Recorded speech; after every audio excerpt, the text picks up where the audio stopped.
I've been demoted at work. He came home with a somber expression.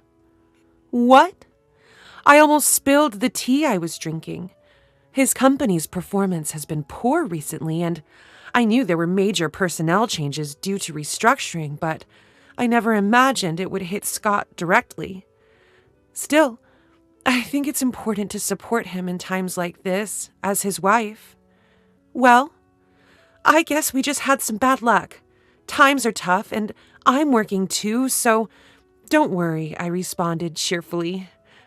My name is Catherine, 50 years old. Currently, I'm working full-time in back office. I live with my husband, Scott, who is 2 years older than me, my high school sophomore daughter, Julia, and my 72-year-old mother-in-law, Ethel. Well, Ethel and I don't always see eye to eye, but since I'm working outside the house, we only see each other when I'm home, so I've decided to not worry about it.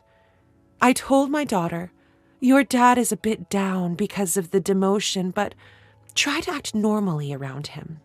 However, Scott started to vent his frustrations, and that venting, well, it's often said that people vent their frustration on those closest to them, those they trust most, and indeed, all of it was directed at me.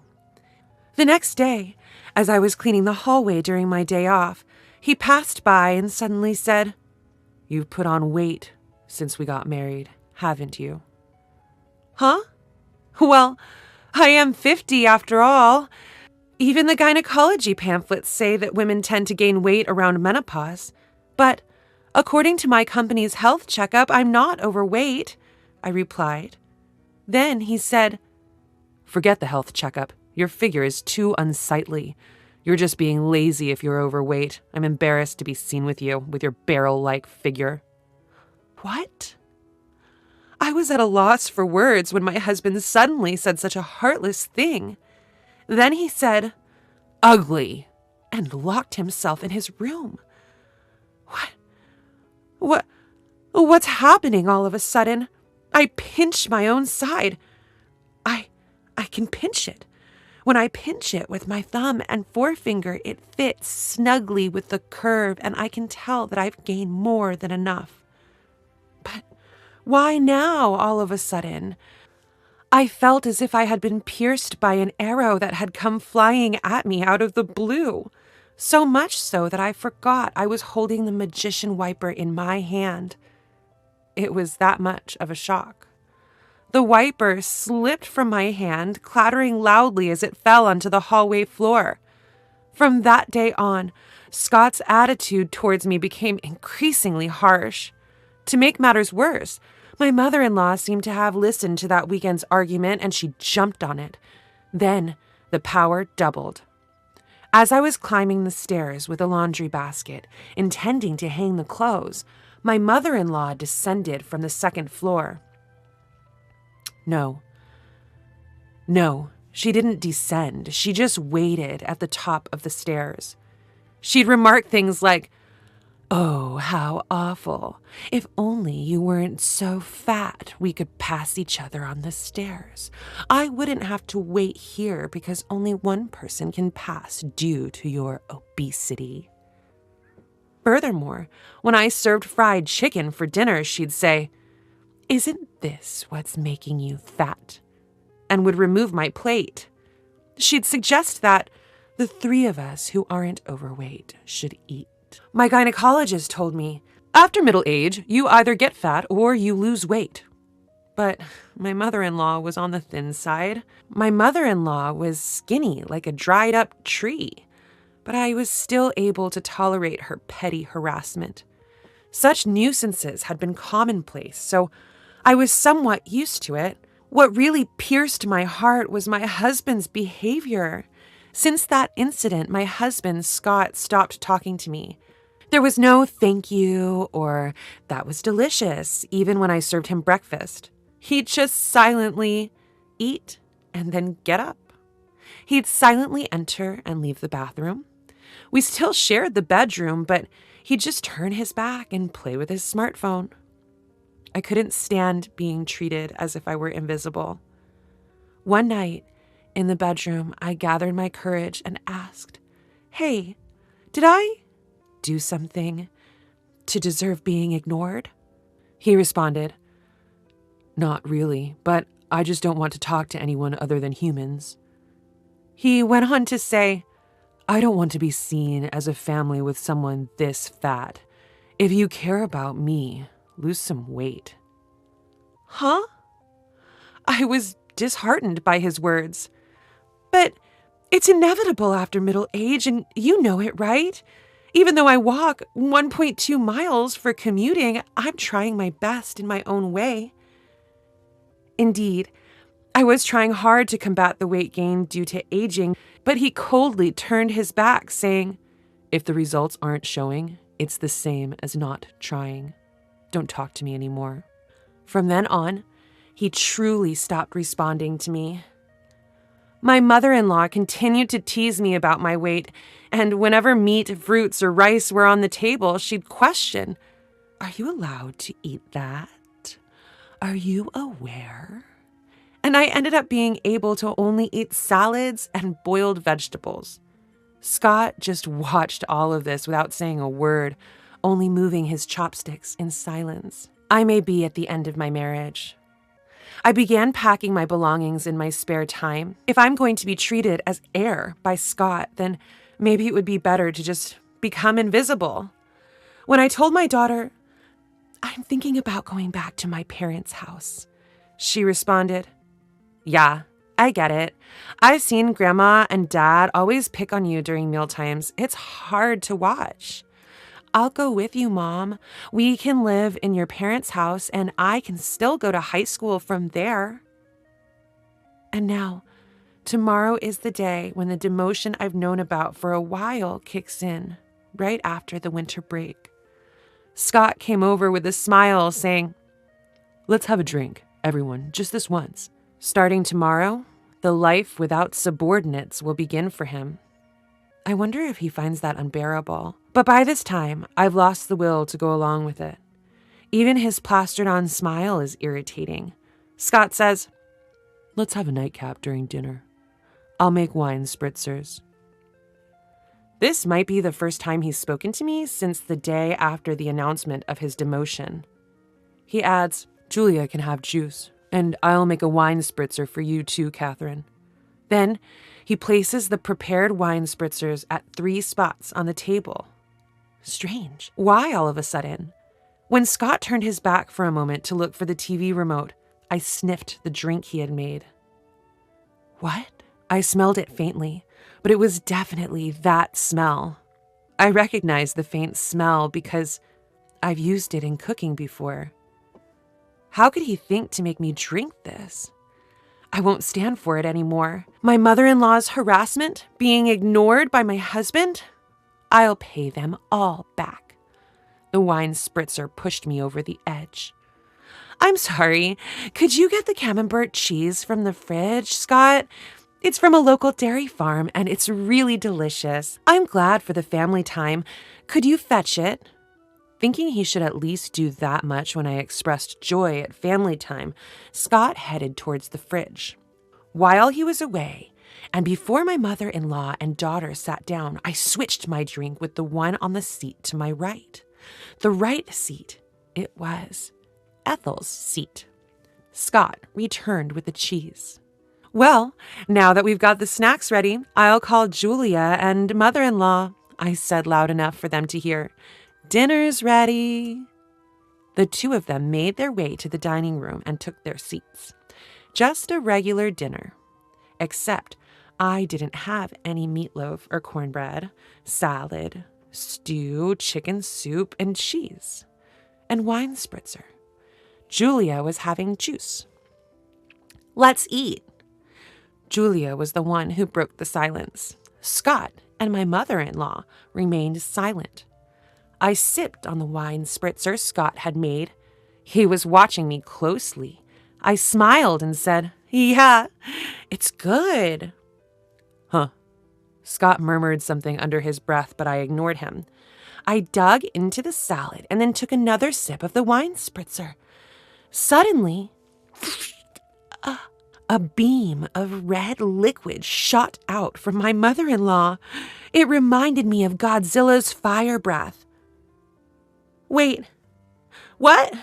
Grandma, what happened? My daughter stood up in surprise as some of the liquid splashed her salad. Did you choke? Are you okay?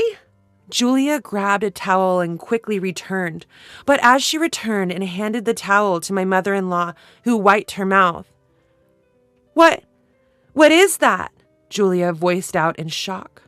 Grandma, your mouth, it looks like spicy cod roe. My mother-in-law began to freak out. Hey, this is spicy. What did you put in my drink? She shrieked and lunged at me. I coldly brushed her hand away. It wasn't me.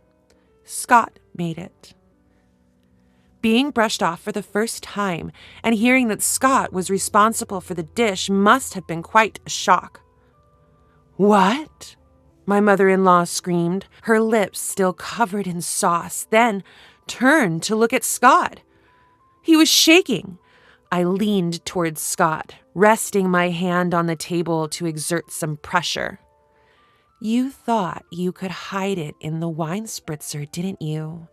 I could smell it a little because I've used it before. That was drop of hell, wasn't it? Drop of hell. I had bought it at the food fair in Alabama. It's not as famous as death sauce, but because it has a hint of lime, I liked it more for its homey taste. That hint of lime was what I smelled, which means he mixed a considerable amount into the drink. My mother-in-law must not have noticed due to the smell of the wine spritzer or thought the lime smell was part of the flavoring. That's probably why she drank it.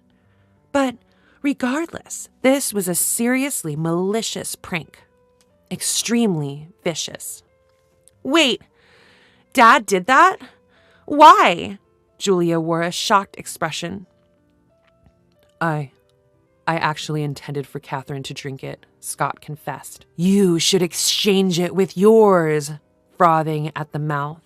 Mother-in-law is also out of line.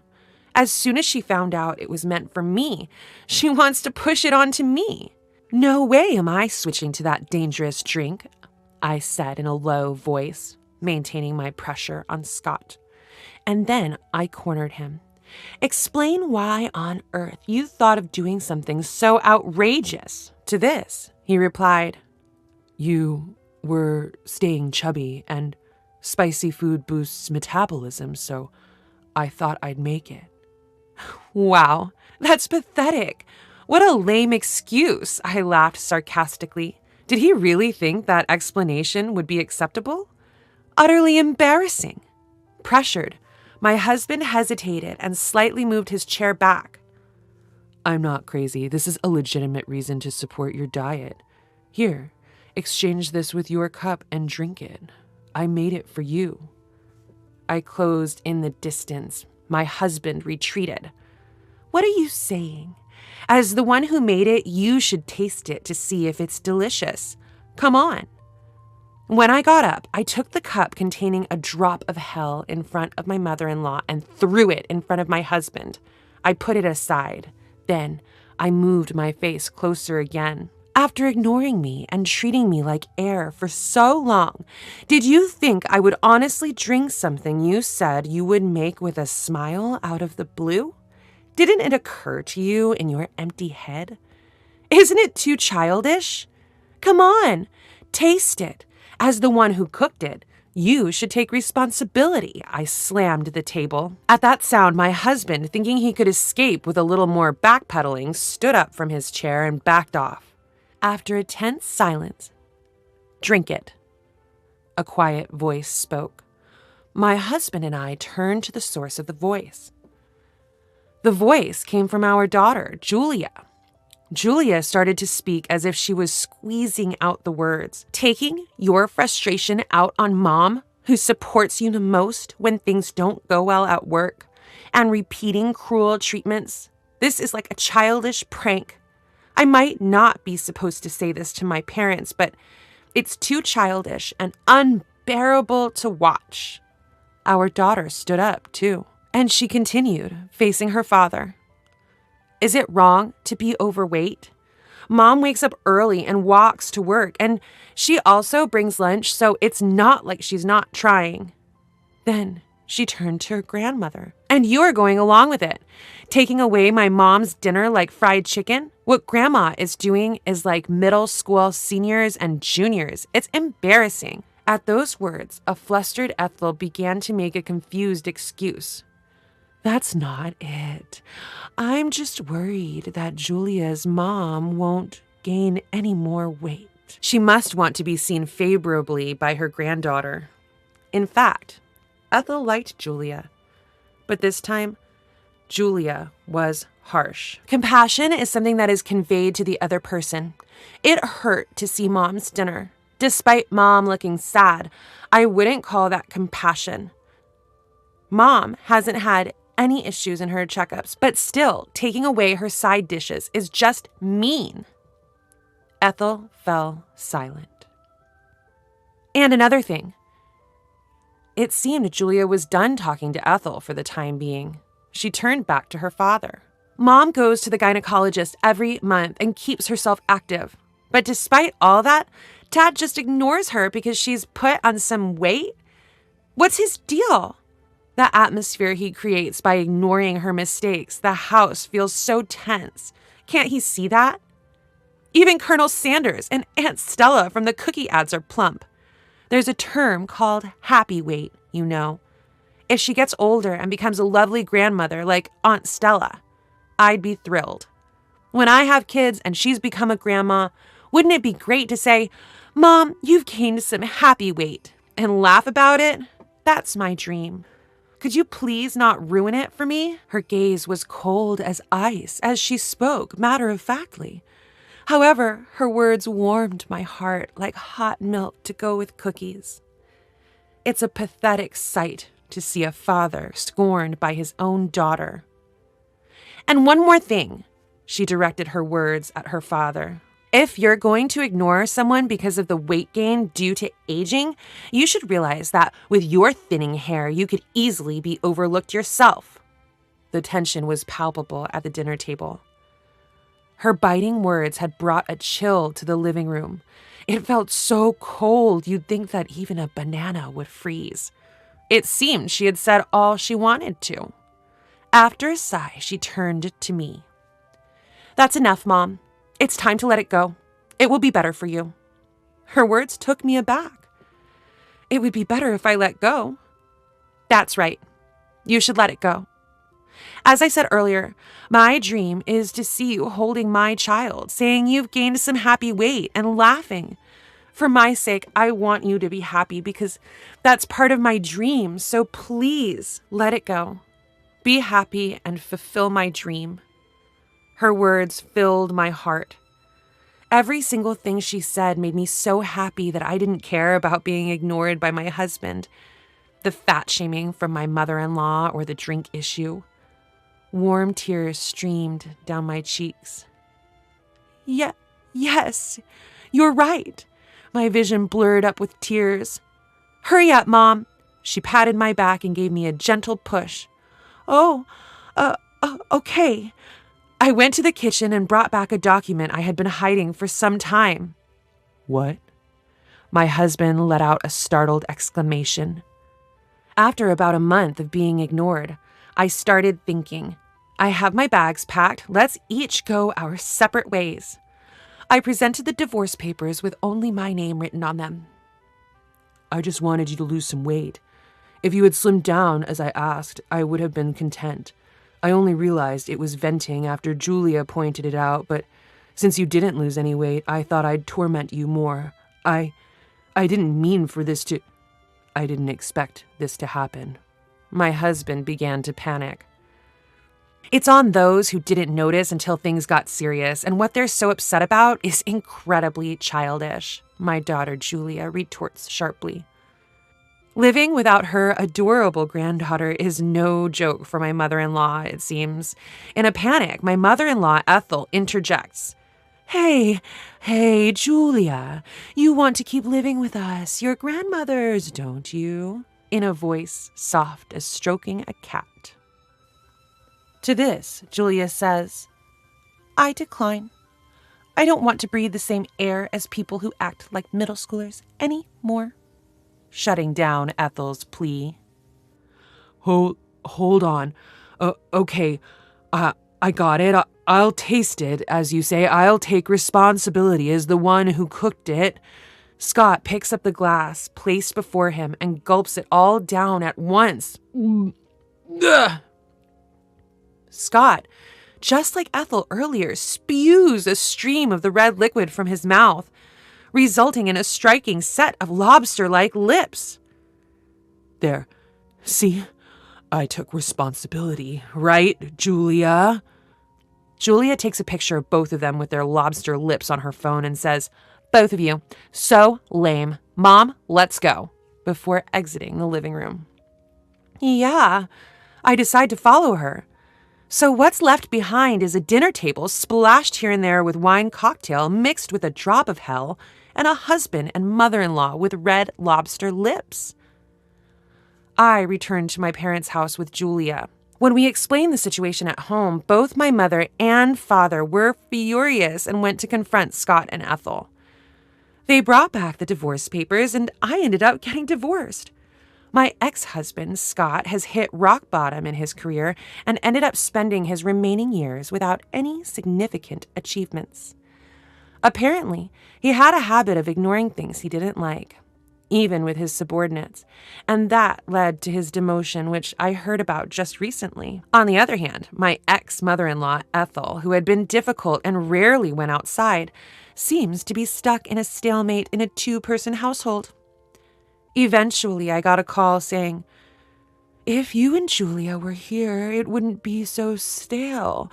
This is proven by the 17 years since Julia was born and we lived together. Please come back. I'll stop ignoring you. But there's no way I'm going back. Better gain weight while you can. Once you have grandchildren, you'll have more physical work to do. My mother jokes with a smile. That's true. Today, as always, I'm walking to work. On the way, my boss drives by and stops the car, offering, Want a lift? No thanks. I'm on a diet. Just get in, Catherine. Yes, I've found a new boyfriend. Both of us have been divorced once, but because of that, we've both been through a lot and understand each other well. Dieting is good and all, but it would be a problem if you're late, he says while driving. I've never been late before, I respond, puffing up my cheeks. He glances my way and prods my puffed-up cheek with his finger. Give me the time you saved by riding in the car today for our conversation, he says. Ever the talkative boyfriend.